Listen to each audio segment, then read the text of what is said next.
દક્ષિણ આફ્રિકામાં નીગ્રો જાતિના લોકોએ જંબુસર તાલુકાના સારોદ ગામના એક વ્યક્તિને ગોળી મારી હત્યા કરી ફરાર થઈ ગયા હતા. યુવાનની હત્યાના પગલે સારોદ ગામમાં શોકનો માહોલ છવાઈ ગયો હતો. જંબુસર તાલુકાના સારોદ ગામના સાહિલ અબ્દુલ અઝીઝ મુનશી દક્ષિણ આફ્રિકામાં રોજગારી મેળવવા માટે સ્થાયી થયા હતા, પરંતુ આફ્રિકન દેશોમાં ઘણીવાર ભારતીયોને યેનકેન પ્રકારે મૃત્યુના શરણે જવું પડે છે.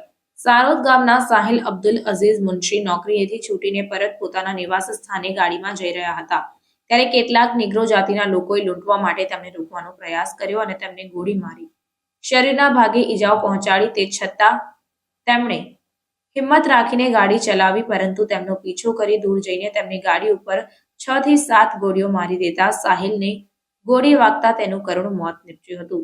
બનાવની જાણ જંબુસર તાલુકાના અને સરોદ ગામમાં વાયુ વેગે પ્રસરતા લોકોમાં શોકની લાગણી પ્રસરી જવા પામી હતી.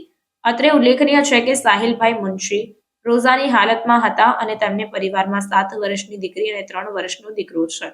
વિદેશમાં રોજગારી માટે જતા ભરૂચ જિલ્લાના લોકો અવારનવાર ત્યાંના સ્થાનિક અસામાજિક તત્વોનો શિકાર બનતા મોતને ભેટતા હોય છે, ત્યારે પરિવારજનો અને તંત્ર વધુ સજાગ બને તે આવશ્યક છે.